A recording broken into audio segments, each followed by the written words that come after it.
A lot of people think of Morocco as a country with so many colourful doors, they deserve their own Pinterest board. Or a picturesque wonderland where donkeys still make deliveries through narrow village streets. And as amazing as those sound, they're just scratching the surface. Because in this video, we're diving into everything that makes Morocco unforgettable. From its epic history and jaw-dropping landscapes to its booming economy and rich, vibrant culture. So grab a cup of mint tea, get comfortable, and let's get started. Our story starts all the way back in 789, when a man named Idris I arrived in Morocco. He made a place called Volubilis his capital, and founded Morocco's first royal family, the Idrisid dynasty. His son Idris II moved the capital to Fez, a city that would become one of the most important cultural and spiritual centres in North Africa. The Idrisids built mosques, schools, and entire cities. One of their greatest legacies is the Al-Qarawiyyin Mosque in Fez, which is considered to be one of the oldest universities in the world. Then came the Almoravid dynasty in the 11th century. These were Berber warriors from the desert who founded the city of Marrakech in 1062. But they didn't just stop in Morocco. They also spread their empire across North Africa and into parts of Spain and Portugal. Under the Almoravids, Marrakech became a hub of trade, religion, and politics. They also began building the famous Koutoubia Mosque, which still stands tall today. But their reign didn't last forever, because the Almohads rose up and took over in the 12th century.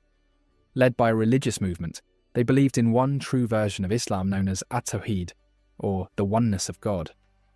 They rebuilt parts of Marrakech and added their own style, including the updated version of the Koutoubia Mosque.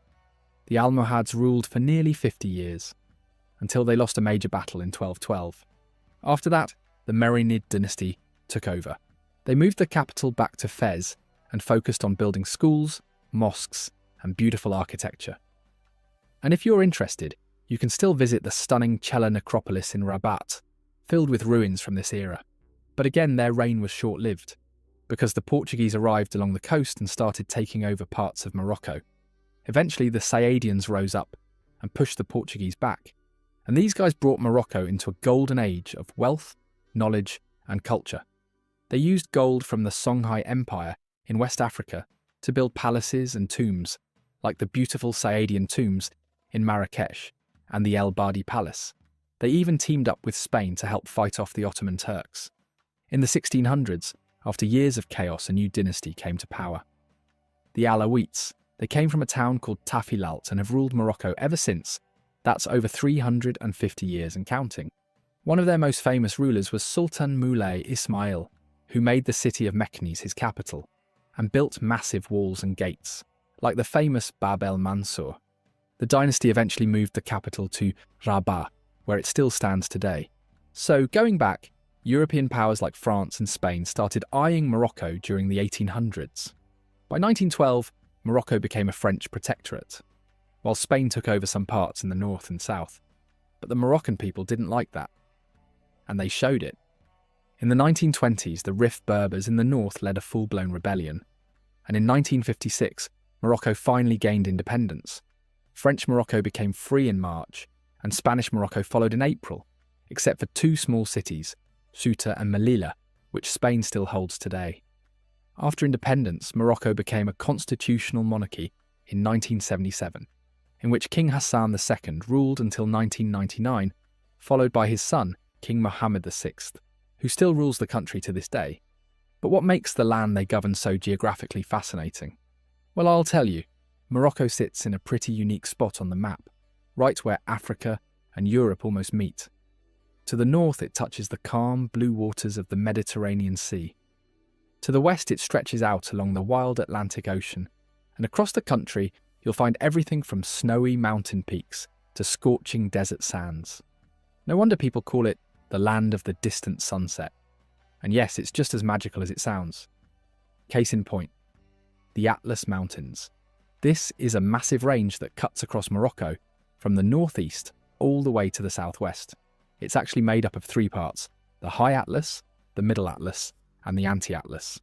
Known as the Roof of Morocco, the High Atlas is home to the tallest mountain in North Africa, called Mount Toubkal, which rises to 4,167 metres, or 13,671 feet. This range stretches over 750 kilometres, or 466 miles, and acts like a natural divider, separating the country into three different zones: the Atlantic coast, the Mediterranean region, and the Saharan South. Many of the people living here are Amazigh or Berber, and most rely on farming and herding to make a living. The area is also filled with beautiful valleys, waterfalls, and even a national park that protects rare plants and animals. Just north of the High Atlas is the Middle Atlas. It's cooler, greener, and packed with lakes, forests, and rolling hills. Picture oak and cork trees, volcanic plateaus, and even snow in the winter months. This part of the range runs about 350 kilometres, or 217 miles long, and includes cities like Ifrane, Khenifra, and Taza. It also feeds 4 major water basins, 3 of which flow to the Atlantic and 1 to the Mediterranean. Here's a fun fact.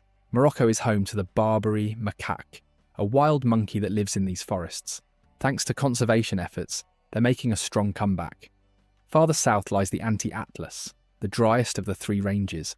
It's much closer to the Sahara, so the air is hot and dry most of the year. The tallest peak here is Jebel Siroa, standing at 3,300 metres or nearly 11,000 feet. For a long time this range was mostly off the radar, but these days it's a popular spot for hikers and road trippers looking for adventure.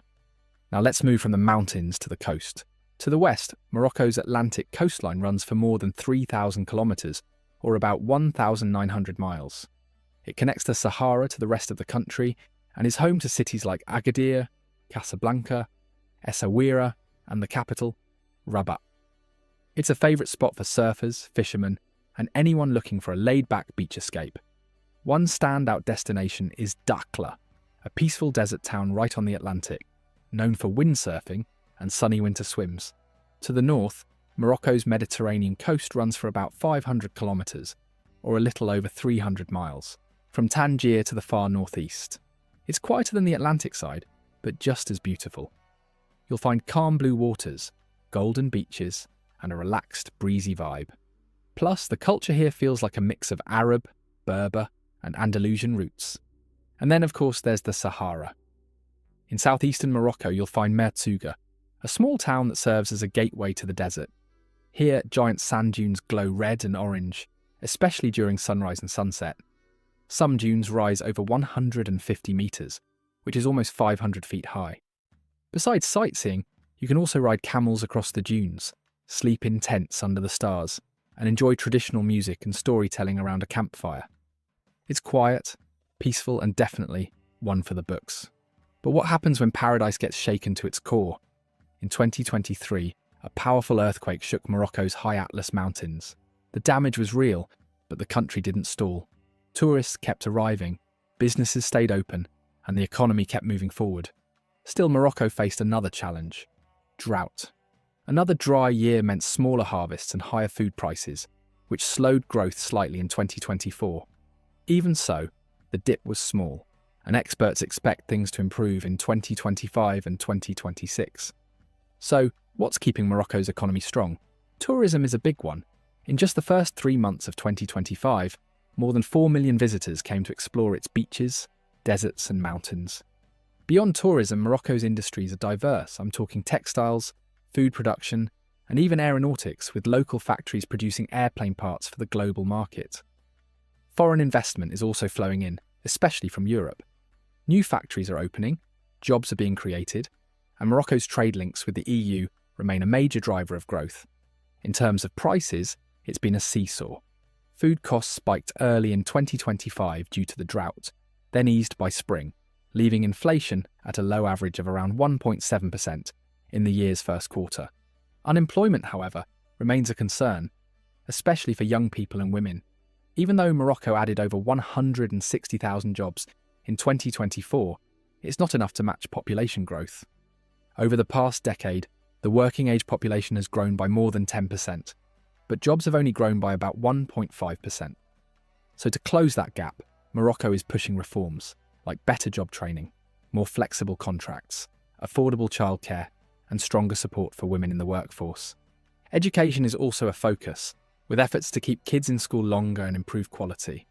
Looking ahead, the outlook is pretty steady. Over the next few years, Morocco's economy is expected to grow by around 3.8% to 3.9%. That might not sound flashy, but it's sustainable, and that's all that matters. In 2024, Morocco's GDP was estimated at about 155 billion US dollars, which was over 130 billion more than it was in 1980. And while that growth hasn't always been smooth, the long-term trend is clear. It's climbing, with another 69 billion expected to be added by 2030. In the meantime, the government's walking a fine line, covering the costs of earthquake recovery while still keeping the budget in check. Public debt is slowly coming down, and Morocco has a safety net in place with strong foreign currency reserves and credit lines from the IMF. Of course, there are still big hurdles the country needs to overcome. For instance, climate change is making water harder to find. 5 of the last 6 years have been dry, which is a major problem, because agriculture is still a major piece of the economy. Then there's the tricky world of global trade. Tensions between economic heavyweights like the US, China, and the EU could shake up export markets, especially for industries like car manufacturing, where Morocco is quickly making a name for itself. But one thing about Morocco is that it knows how to adapt. It's weathered pandemics, price shocks, and natural disasters, and it keeps pushing forward. With stable politics, a growing economy, and long-term reforms in motion, Morocco is definitely setting itself up to thrive in a world that never stops changing. And speaking of thriving, let's talk about one of Morocco's biggest success stories: its culture. So what better way to start this section than with food? Because honestly, Moroccan cuisine is an explosion of taste in every bite. It's playful, bold, and full of surprises. One of the most iconic dishes is called the tagine. It's a stew cooked low and slow in a cone-shaped clay pot. Plus, it mixes meats like lamb or chicken with spices, fruits, veggies, and nuts. The result: warm, rich, sweet, and savoury magic. And the best part, no two tagines ever taste the same. Then there's couscous. It's light, fluffy, and can be savoury or sweet depending on what it's served with, whether that's meats, veggies, or even dried fruits. And if you're feeling adventurous, try pastilla, a flaky pastry stuffed with pigeon or chicken, eggs, onions, and spices, all dusted with sugar and cinnamon. It sounds wild, but somehow it works. Then, during Ramadan, many Moroccans break their fast with harira, a comforting tomato-based soup filled with lentils, chickpeas, and bits of lamb. And for dessert, you'll find all kinds of honey-soaked, almond-packed pastries just waiting to tempt you. Now for drinks. Moroccan mint tea is a staple. You'll see it served everywhere, all day long, often poured high from silver teapots into tiny glasses. But beyond what's on the plate, Moroccan culture is also woven into what people wear, make, and treasure. Take the decorative arts, for example. Moroccan markets are filled with beautiful handmade goods, like vibrant tiles, carved wood, ceramics. But nothing stands out more than the carpets. Passed down through generations of women, each carpet has hidden meanings, stories, feelings, memories, even love messages woven right into the fabric. And there are 2 main types: Berber rugs, which are more earthy and geometric, and Rabat rugs, which are usually bolder and more colourful. Jewellery is another big deal, especially for women. You may not always see it, since many women keep it tucked under traditional clothing, but it's deeply symbolic. Silver is the metal of choice, and the designs vary depending on whether it's Berber, which is usually simple and earthy, or Spanish Moorish, which is more detailed and ornate. Men, by the way, are typically the ones who make the jewellery, and like carpet weaving, this craft is passed down through the family line. And while we're on the topic of crafts, we have to talk about leather. Morocco is famous for its super soft leather goods, whether it's bags, belts, wallets, you name it. The old city of Fez is the leather capital, where workers still tan and dye leather using centuries-old methods.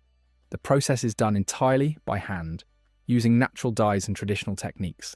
It's messy, smelly, but the end results are stunning.